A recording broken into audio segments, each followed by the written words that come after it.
What's up? It's Real GM Radio, Monday monologue for you here today. I was in the building when Luka Doncic dropped 60 on the Heat last week, and I have some thoughts about the Lakers. I think I'm buying them as a contender.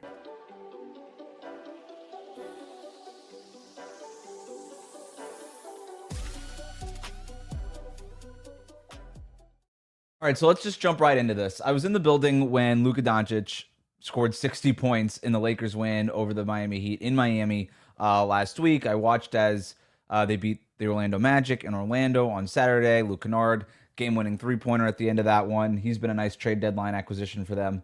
Now the Lakers have won 9 in a row. They are up to third in the West, a pretty solid third. It doesn't seem like they're going to be able to drop. Probably not going to be able to climb to second, but look, the Lakers, top 3 team in the Western Conference. Whatever you want to say about the Lakers season so far, that's not anything to look over, right? Like, that's a real accomplishment in what has been a really tough Western Conference where it always felt like it was the Thunder at the very top, and then the Spurs about a couple months ago really solidified themselves as the number 2 team in the West. There was even a period where after Shea got hurt that it looked like the Spurs could climb all the way up to 1 in the West. That's probably not going to happen anymore, but it was always those two and then everybody else. And I think the Lakers should get a lot of credit, and probably are getting enough credit right now, of separating themselves from the rest of the pack that was below the Thunder and the Spurs for most of the season. They're probably not at the level of the Thunder and the Spurs in terms of legitimate contenders. They're definitely not at the level of the Thunder, right? I think we could safely say that. But they're now in a tier by themselves, I think. And that is an accomplishment. To separate yourselves from that Nuggets, Rockets, Timberwolves kind of morass in the Western Conference, they're really kind of their own thing right now. And they get a ton of credit for that. So, like I said, I'm in the building when Luka scores 60 points. And I have a ton of observations from that game and just overall this 9-game win streak. But I think Luka is the place to start, because the way that he's playing right now is unbelievable. We are finally back at some version of peak Luka Doncic. He's averaging 40 points on 49% shooting, 8 rebounds, and 7 assists during this 9-game win streak. He's already leading the NBA in scoring at 33 per game. He's going to play, if we want to talk about his MVP case, he'll play as many games, if not more, than the other top candidates when we're talking about Shea, Jokic, whoever else you want to put up. If Cade ends up qualifying somehow at the very end, if he's able to come back at the end of the regular season from this collapsed lung situation, the games play, you can't knock Luka for that based on who the other candidates right now are. And he's been, I mean, I don't want to do the whole, like, I'm going to come out on a Monday and say that I'm going to vote Luka for MVP on my fake ballot. I don't have a ballot, but I would still go Shea at this point. But this is now a conversation where I'm involved in the ESPN straw poll that Tim Bontemps does sporadically throughout the season. And I have not had Luka. I don't think I've had Luka in my top 5 on my straw poll all season long. Now it's a given that he's going to be in the top 5, if not top 3. I mean, the way that he's played. And look, again, the leading scorer in the league this season. So maybe it sounds crazy to be like, I didn't even have Luka in my top 5. It's been such an up and down season for the Lakers. He was so bad defensively for so much of this. He had a really strong couple of weeks defensively where I thought JJ Redick was really challenging him on that end, and he was, rising up to that challenge. And then it was really bad. It got really ugly for him defensively. He was doing the complaining to the officials thing all the time. And I'm not going to lie, I would watch some of these Lakers games when they weren't playing very well, and I'd be like, Nico Harrison had a point. Doesn't mean that he should have traded him. I'm just saying he kind of had a point with this whole thing. But then something has flipped with this guy. And he's got all of this kinetic energy. And when that energy is focused on exacting the most amount of damage as possible on your opponent, I don't know that there is anybody better in the league than Luka Doncic when he's playing like this at this level. What I watched him do against the Heat, like, there's like almost a mean-spiritedness to when Luka has some of these nights. And I mean that as a compliment. Like, he's just a bully. He hits this level where he knows there's nothing he can't do. The dagger 3 that he made in that game, it would have been like on the sideline, 2 feet barely in bounds without stepping on the sideline going out of bounds. And there's like 4 seconds left on the shot clock. That's a late clock heave and a prayer by any other player in the league other than Shea, or other than Luka, rather, maybe Shea, but other than Luka. And in that moment, it almost felt like that's the shot that he wanted. Almost just to show the Heat, yeah, I just hit a wide open one. I can also hit this one too. Like, there's nothing you can do. There's a mean-spiritedness to when Luka hits this level, that when he's targeting his energy towards this, really funneling it and harnessing it in this way, I don't know that there's anybody better in the league than Luka. But so much of the time, especially in the regular season, that energy, all that kinetic energy, it's somewhere. It's got to go somewhere. And sometimes it doesn't go in this direction where it's useful and it's helpful for his team. And sometimes it just goes into the, I'm just going to complain to the refs the entire time. And I'm just going to do this. And this is going to be the way that I get all of this kinetic energy out of my system, is I'm just going to take it out on the officiating. And when he's hitting that, he's not helpful. But when he's like this, obviously incredibly helpful to what it is that the Lakers are doing, or whatever his team is really doing. He has played his way into the MVP conversation. To me, he's now in Sharpie and first team All-NBA, because now the stats are starting to back up what we're seeing on the court, right? The Lakers are a good basketball team. This is not just, a 6th seed in the West where you're like, all right, well, he's playing so well and the stats are the stats. I kind of just have to, I feel like I have to put him on a ballot or a first team All-NBA or an All-NBA team. No, Luka, what he's done, carrying a team that has been without LeBron James for a couple different stretches this season, Austin Reeves out for long portions of this season. The supporting lineup around him has been so up and down, whether it's DeAndre Ayton being like, I'm not Clint Capella, and now I guess I am Clint Capella, or, just a rotating cast. Like Vanderbilt is in the rotation, now he's not, and this guy's hurt, and now he's not, and now it's Marcus Smart starting instead of Rui Hachimura, and Hachimura's hurt, or whatever it is. Luka has been a constant. Not to say that Luka's obviously missed games too, but when he's on the court, he's the constant. He's the gravity. He's everything that this Lakers team is anchored in. And that's been more apparent more than ever. And part of that is because LeBron, since he came back from injury, and the Lakers, by the way, still have not lost a game since LeBron came back from injury. The win streak started before he came back from the injury. But a big part of what's going on right now with the Lakers is LeBron really kind of embracing this complementary role. I said on Locked On NBA Daily, I think last week, he might be the best role player in the NBA. And maybe that sounds like some sort of slight, but it's not. I mean that, in the most complimentary way possible. What we're seeing from LeBron James, to me, it was so much fun to watch him. Jarring, surprising, weird, but a lot of fun to watch him play this new role in person.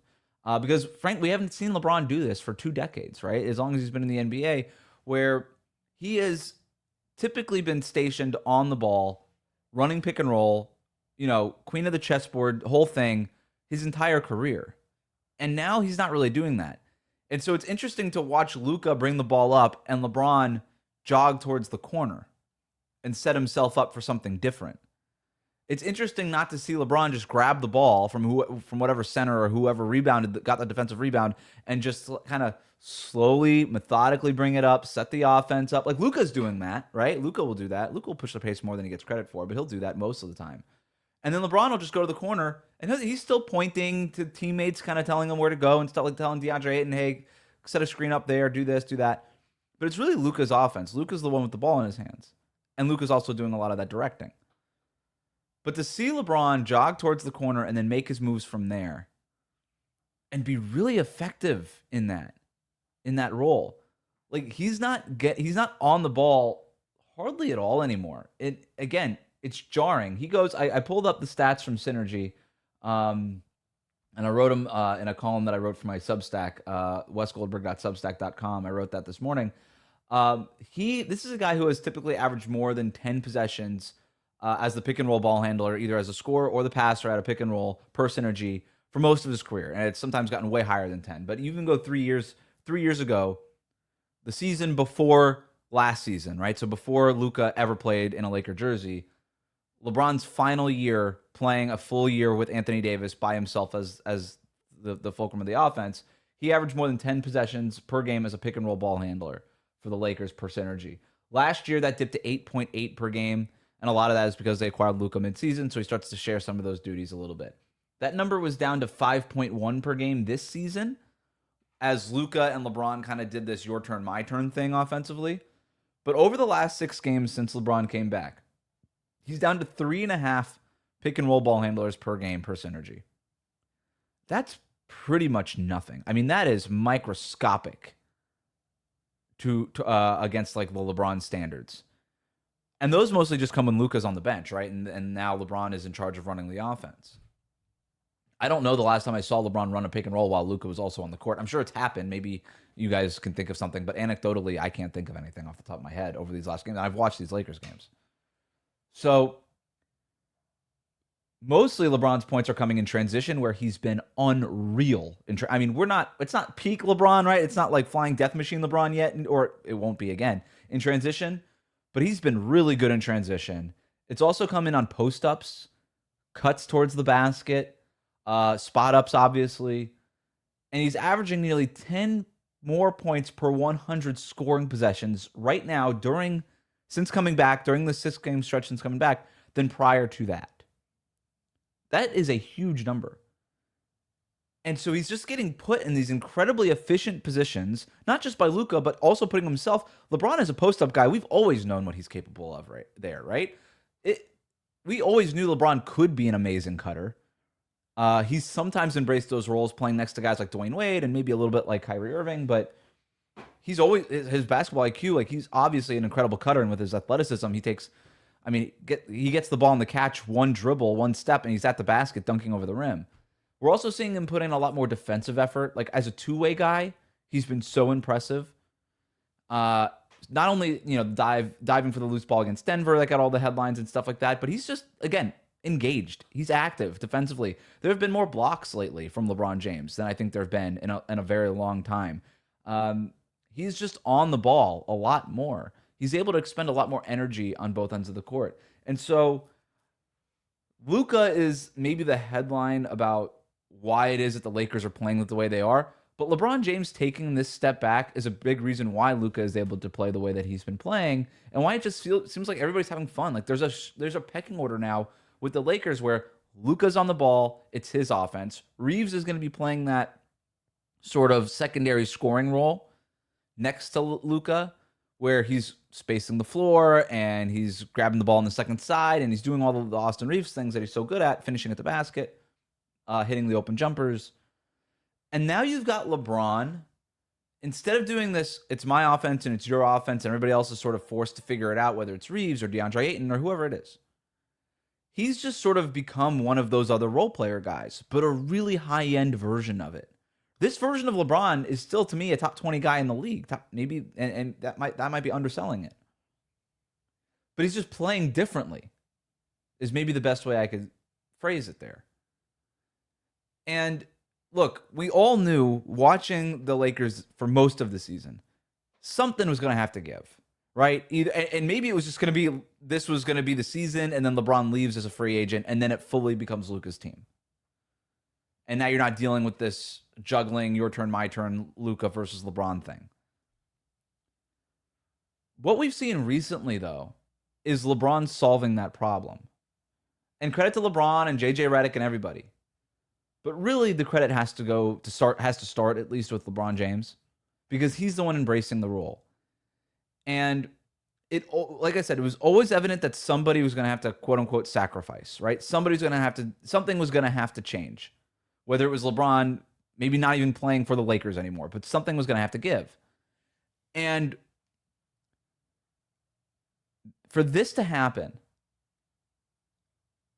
if I don't know that this necessarily means that LeBron is going to re-sign with the Lakers, although I do think it's a possibility that should at least be talked about here. I know that Sam Amick had that piece this morning for The Athletic talking about how it's still maybe the Cavs and the Warriors is the most likely landing. I'm not ruling out a return to the Lakers for LeBron, especially if this is what it is, and depending on what their playoff success looks like. I won't rule it out. But when you started to look at the guys, whether it was Luka, Reeves, or LeBron, and say one of these guys is going to have to sacrifice, it always made sense for LeBron to be the one who would sacrifice. Because he's the one out of that trio, he's the only one who could do this. He's the only one who could turn himself into from what he was into star role player. Luka does not have the skill set for this. Reeves does not have the skill set for this. LeBron can. LeBron is still a freak athlete at 41 years old. His basketball IQ obviously off the charts. We know all that. He's the one guy of this group that has the ability to impact the game on the margins, which is the thing that the Lakers have been missing this entire time. Glue, connectivity, all of that stuff. I don't want to go so far as to say LeBron is a glue guy because that's not fair, but he's kind of always been that at the highest level, right? The best version of LeBron isn't just a Harden-esque type of on the ball, scoring a lot. His ability to impact every facet of the game when he was at the peak of his powers was always huge, right? Like, this is the guy who should have a Defensive Player of the Year award, right? He got robbed by Marc Gasol that one year in Miami. Robbed by the voters who gave it to Marc Gasol. It wasn't Marc Gasol's fault. But this was always possible for LeBron because of the kind of basketball player that he is. And so somebody was going to have to make a sacrifice, and it always made sense for it to be LeBron. But I don't know that we were always going to get that. And for a while, it looked like the only solution was going to be LeBron playing elsewhere. And now this looks like a real viable solution for what now is a real viable, not upper crust contender like the Thunder or maybe the Spurs, but a contender in the Western Conference nonetheless.